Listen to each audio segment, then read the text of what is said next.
Animal Kingdom is the story of a crime family in Melbourne at a time when the bank robbery is out of hand, as are the bank robbery squad at the police department. They're willing to just shoot criminals willy-nilly.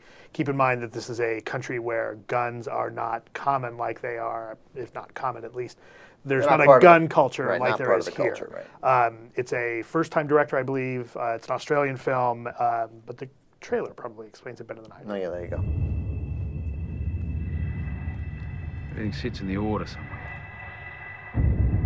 Everything reaches an understanding. Things survive because they're strong. You may think that you're one of the strong creatures. But you're not. You're one of the weak ones. But you've survived because you've been protected by the strong. But they're not strong anymore.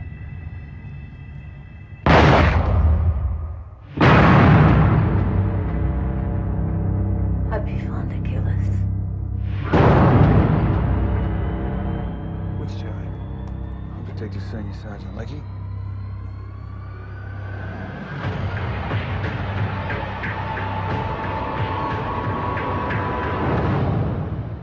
You ready?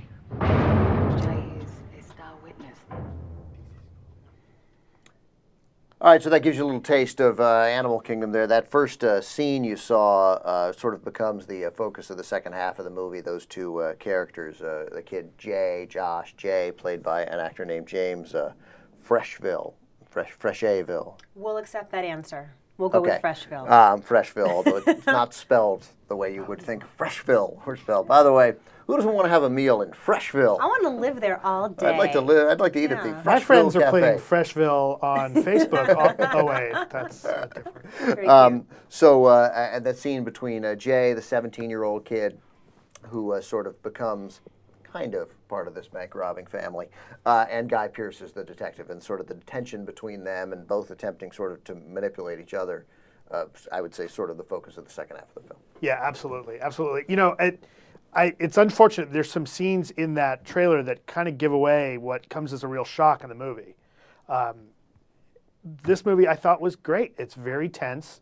It's a solid crime film. I went into this with the luxury of not really knowing anything about it, except that it was a crime drama about an Australian bank robbing family. I thought that there was going to be a little bit more action than there was. So for people that are expecting that, don't expect it. Don't expect a bank robbery. No, but I kind of like that. I like that it's like quiet and it builds really steadily, and it kind of keeps you on edge from the very first scene. And I don't really want to give away what all happens in the first scene, but like, it sort of tells you about how screwed up this family is. It gives you an inkling into how screwed up they are, but you don't really know until the whole thing plays out. Right. And you don't really know what's going to happen from one scene to the next, because they're such screwed up, volatile, small-time crooks who are so in over their heads, like they're just all impulse.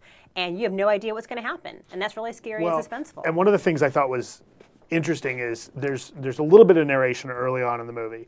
Well, I shouldn't say a little bit. I actually found that the narration almost got distracting at the beginning of the movie, but then it ends and you don't get it anymore. Then it ends, I felt like there was a little bit too much, but the young character, Josh, or Jay as he calls himself, is talking about, one of the things he mentions at one point is that all criminals at some point end up being completely self-destructive. They end up coming apart. And so this movie is very much about watching this family and these people right on the edge of that, trying to not completely fall apart. Yeah, Christy pointed out. I agree with that. That they're small-time criminals. They're definitely in over their heads. It's not like a mafia thing here. No, but they're getting hunted as if it's John Dillinger by these out-of-control cops who are also acting on impulse. It's like the Wild West. Yeah, like there's no sense of law and order here at all. Yeah, this bank robbery squad that you mentioned and these Wild West cops. These guys are they sense that the rule of law might come down and they could get broken up, and it's almost so it's almost like they're saying, well, in these last 4 weeks we have, let's go kill as many bank robbers as we can, and who So- cares whether they have guns? So Who- it's yeah. really the prequel to Mad Max, because we know in Mad Max everything's falling apart, right? But it's all retribution, right? Right, and then Guy Pearce, as you probably could tell from those scenes, is a different kind of police officer. So again, everybody's acting on impulse. I was bothered by your one criticism, and director David Michaud, we're guessing a little bit on the pronunciation of that too. He definitely built the tension, which I agree with Christy. But I thought there were significant moments where I was like, all right, well, let's step it up a little bit. I don't generally request action in a movie. I thought that this dragged a little bit. It's a little slow, and the Jay character is kind of stoic until the very end. He's sort of our conduit, our eyes and ears.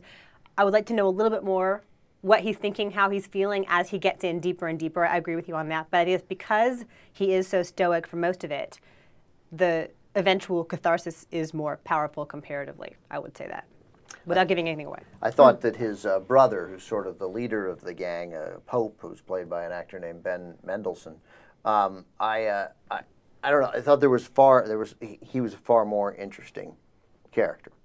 He seemed to have depth. He changed, like you in the big. You don't know whether to think of these guys as like Bonnie and Clyde or even Butch Cassidy and the Sundance Kid for a while. You're like, they're outlaws, they're rebels. I mean, there's some weird stuff going on, but you think you're going to identify with them. And then I thought, effectively, you sort of, as you learn more about them, you start to wonder, and you start thinking, maybe I'm not supposed to root for them, or maybe I am. Well, one of the things I I really liked about this is that, and especially Pope, the characters aren't one-dimensional, right? I mean, Craig, who's the brother, who's the cokehead, is not just the crazy cokehead. Like, there is a little bit of depth to him. And Pope, the oldest brother, is at times pathetic, the way he keeps saying, oh, I'm always there for you, just talk to me, I want to know what's going on.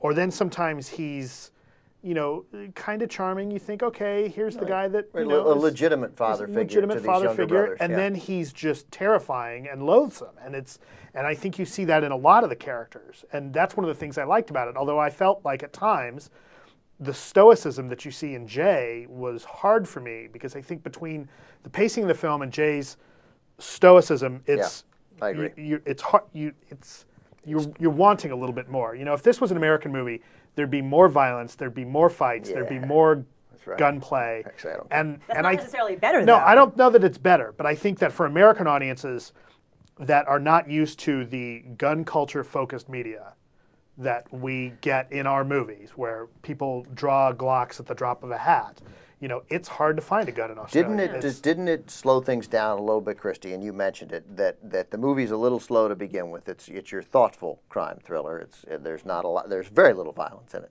In fact, a couple of quick, shocking moments, but they don't last, and they're certainly not gratuitous.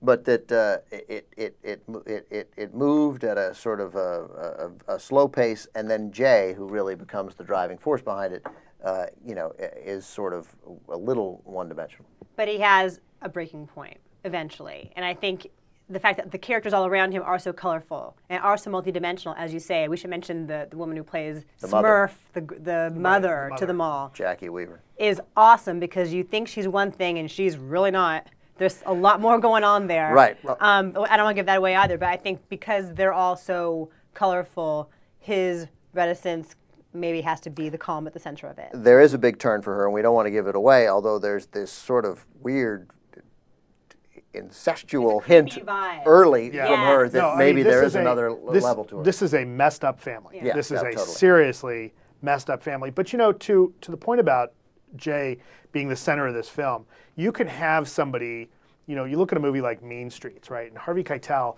who's the center of that, and very much, he's not necessarily in all of the shenanigans that are happening. And he has a stoicism, but you still can see that he's at least thinking about stuff, and and his character is at least invested in what's going on. And there's times with Jay, he's just so stone-faced. Yeah, I mean, I think there was there was significant.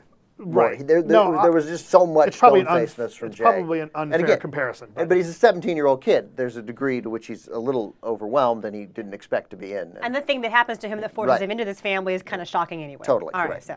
Okay, so ratings. Ratings, as much as I liked it, there are a couple issues with pacing that I had problems with. I give it a 7.5. All right, Still a high score. Still a strong score. I'm high on this then. I'm 8.7. You're buzzing I lately. thought it was pretty great. You're totally buzzing lately. I'm the coked up cousin. Yeah, you're totally. You're janking the score up. You're totally jank. I liked it. I thought it was. I thought the pacing got to me a little bit, and the stoicism of Jay got to me a little bit. I'd still recommend it, but it is. You should know it's slow. I gave it a 6.5. Wow. Still good. It's like in your B- range. It was good. Just wasn't great. And that brings the overall average there of the movie. That's a 7.6.